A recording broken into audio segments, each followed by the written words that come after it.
All right, so Farmer Brown was in an accident with a truck on the highway, and he went to sue the trucking company for negligence. And as he's on the witness stand, the lawyer for the trucking company is cross-examining him, and he says, Farmer Brown, is it not true that at the time of the accident you told the state troopers, and I quote, "I'm perfectly fine"? Farmer Brown says, well, you have to understand. No. Just answer the question. Did you tell the state trooper that you were perfectly fine? He says, well, you have to understand. So the lawyer says to the judge, I want the witness to answer the question. He says, let him answer how he's comfortable answering. Go ahead. So Farmer Brown says, you have to understand. I just loaded my favorite mule, Bessie, into my wagon, and I was riding down the highway, and the truck came out of nowhere and hit us. And Bessie went flying one direction into one ditch, and I went flying the other direction into another ditch. And then I hear the state troopers come. I hear the sirens, and I hear the state trooper get out of his squad car, and I hear him walking around, and I hear him walking over to where Bessie is, and I hear a gunshot. And then the trooper comes over to me and he says, your mule was in really bad shape. I had to put her down. How are you feeling? I said, I'm perfectly fine. That's the joke. Okay. Get it?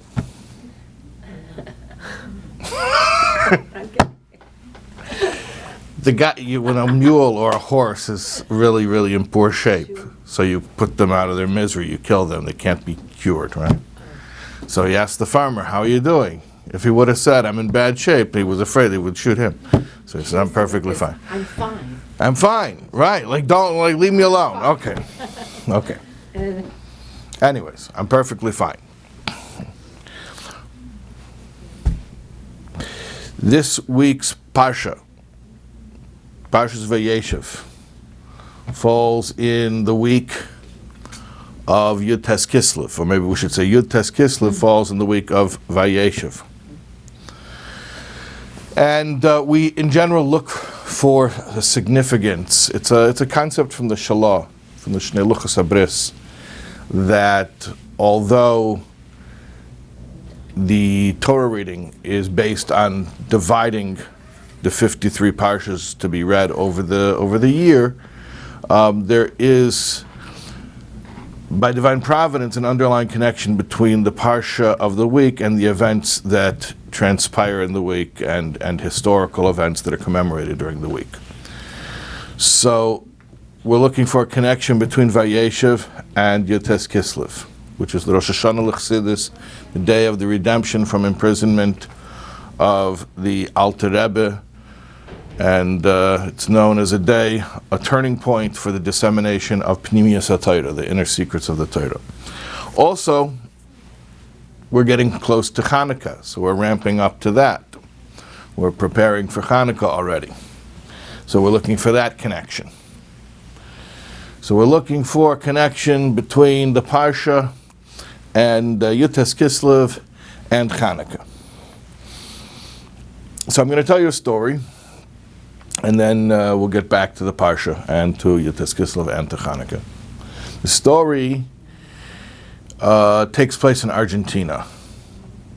What was going on? There was a period of time when they used to run shchita, ritual slaughter, in Argentina, and shochtim, the ritual slaughterers from wherever they were from, usually from America, would fly down there, and they'd live there for months at a time, and it was very rigorous work.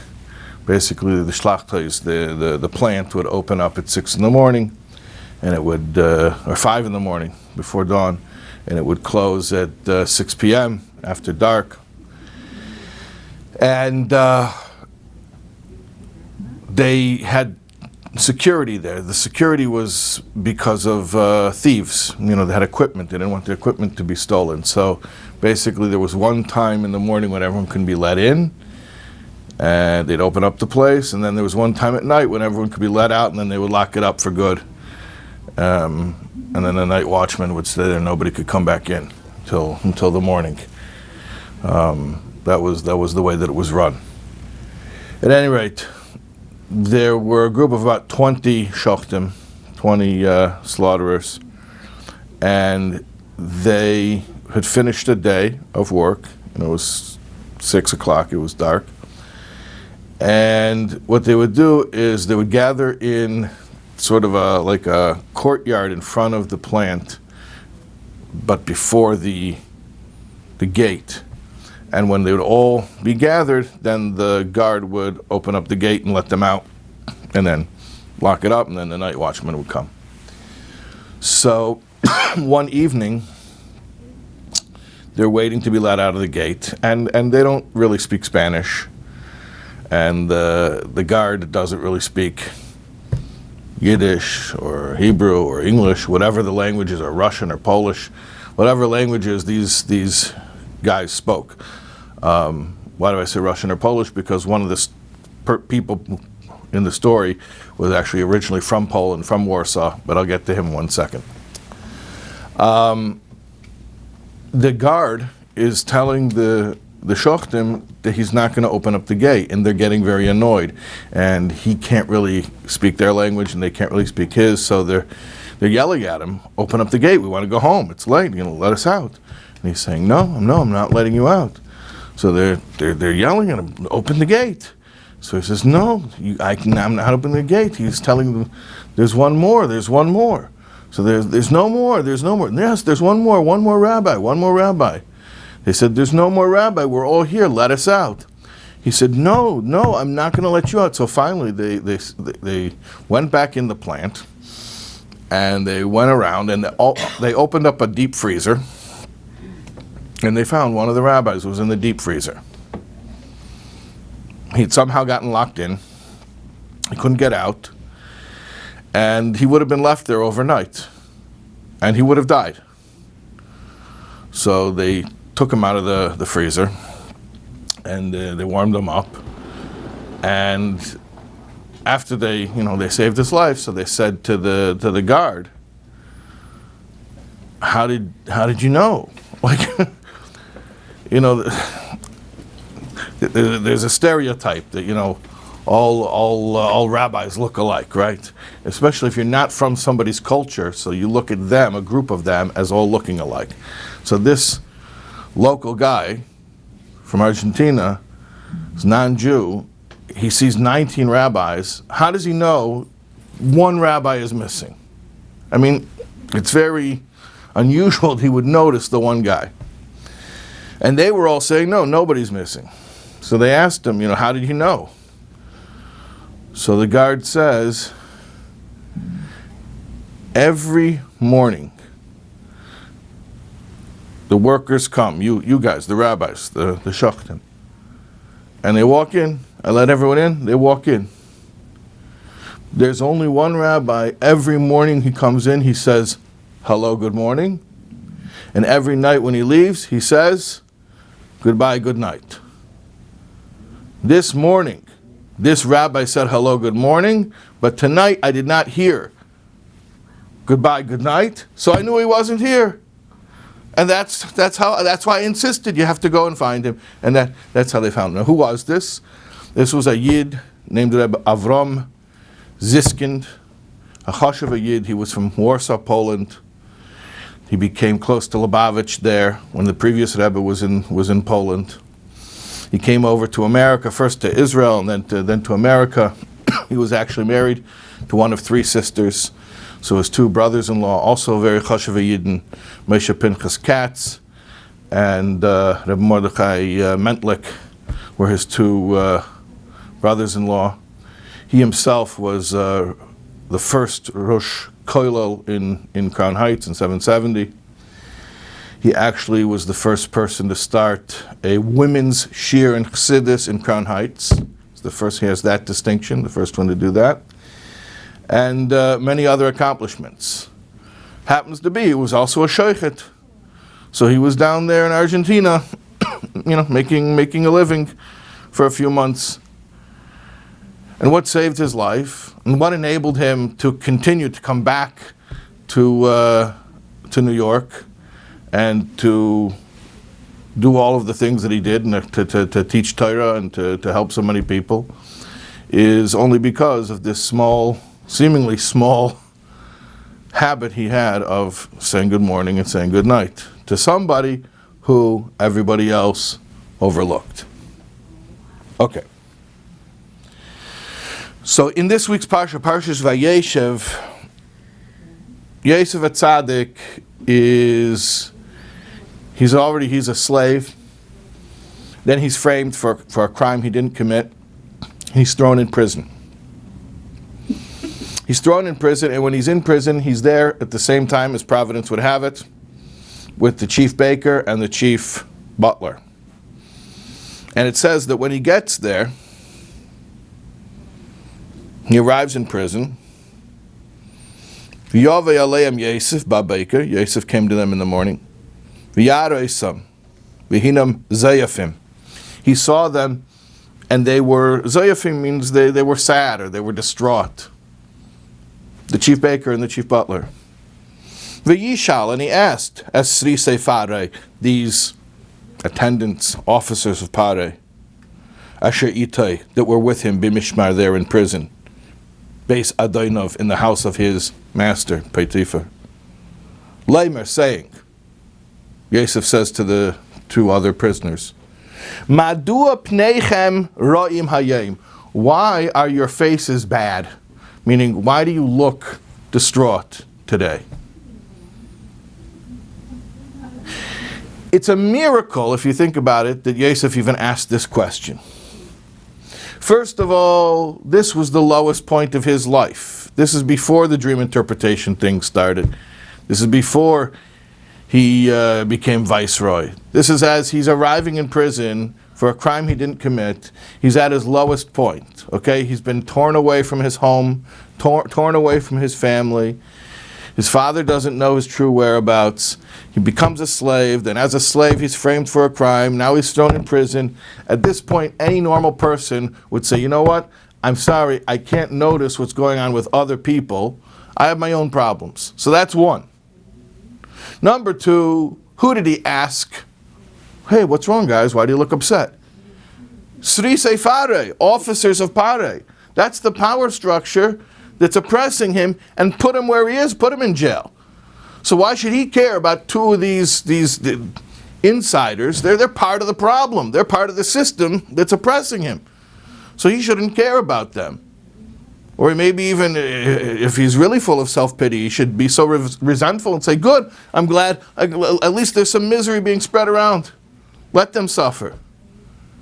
And third of all,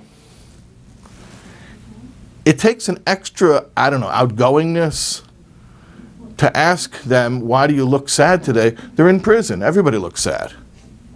Right? So to even notice and say, oh, you look extra sad, right? So there's so many reasons why Yosef should never have even asked them, hey, what's up, guys? What's wrong? It would have made so much sense if he didn't ask them. And yet, he did.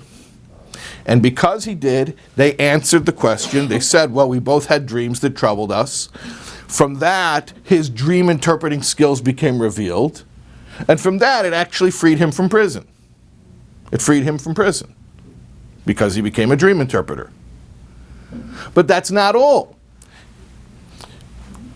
The ultimate reward for going out of his way and asking somebody, hey, what's up? How you doing? How you feeling? Wasn't just that he was freed. That was only the beginning of his reward. What was the ultimate reward? By Yidden, we have an interesting expression.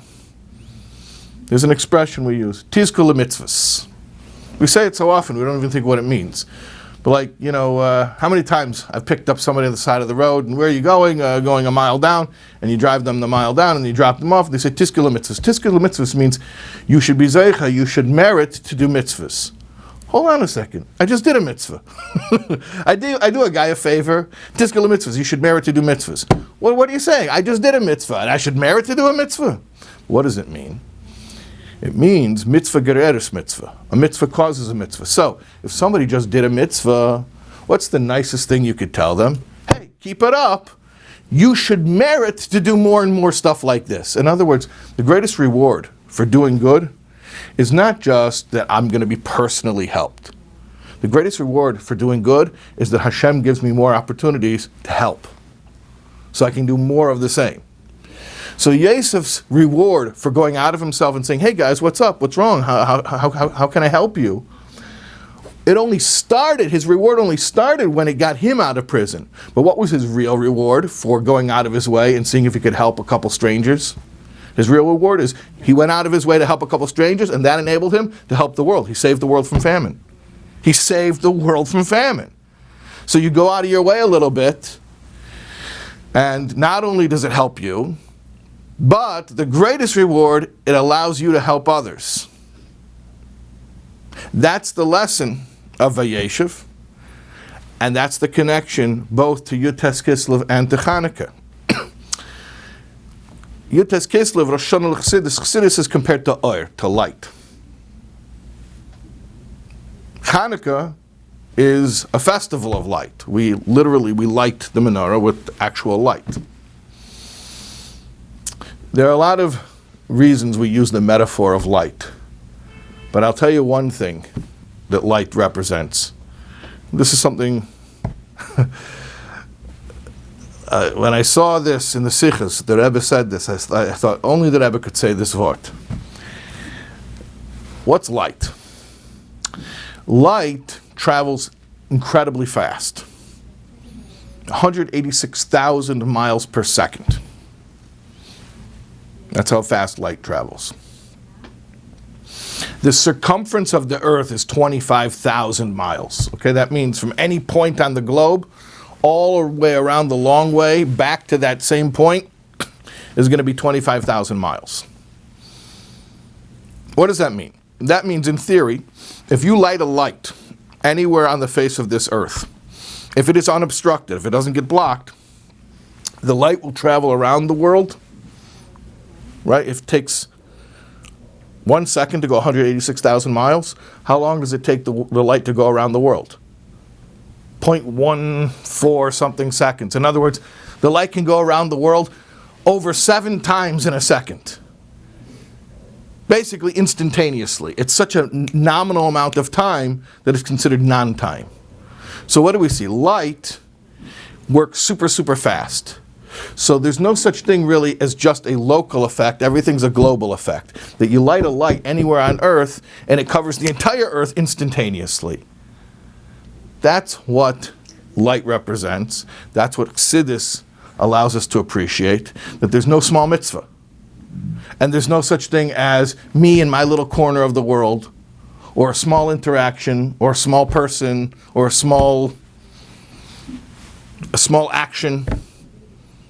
Nothing small, because everything is light. It travels instantaneously around the entire world and back.